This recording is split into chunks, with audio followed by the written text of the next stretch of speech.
So mga diskarte, daming crailings dito. Ayan o. Di pa makita, sobrang liliit mga diskarte. Ito yung mga breeder nya. Napakaganda o. Dami niya mga diskarte.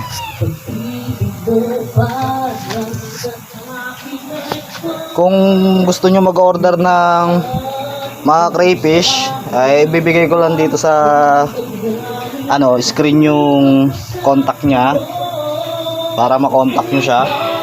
At napakarami niyang out mga diskarte. Ayan, may mga crailings pa.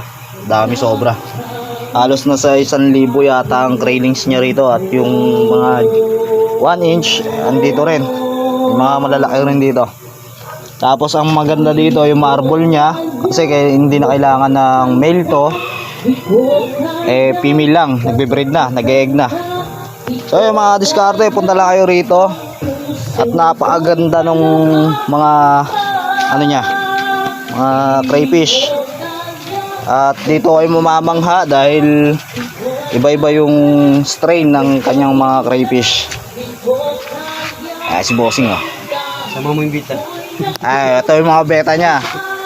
Soon makapagbenta na rin si parang Rensky sa mga beta nya. Bang-abang na lang kayo mga diskarte. Ito naman yung mga pink nya na crayfish. Napakalalaki o. Napakaganda. Dito mga talaga kayo pag dumayo kayo rito kasi ang dami niyang strain ng crayfish. Ayan o, may to. Ano tawag dito pare yung sa Polvo. Yun. Bago lang kasi tayo nag-crayfish kaya hindi pa natin masyadong At ito yung mga talagang breeder niya, yung talagang pinambibreed niya. Ayun, dami rin mga So yun lang mga diskarte. Yun lang yung vlog natin. Pinuntala natin yung kumpare natin dito sa parang Rensky. A few moments later. Mga diskarte, nakauwi na nga tayo. At ito na yung mga nakuha natin ng mga crayfish kay parang Rensky. Good quality. Dayo lang kayo ron. Napakarami niyang out na crayfish ngayon doon. Iba-ibang strain. Mamili na lang kayo.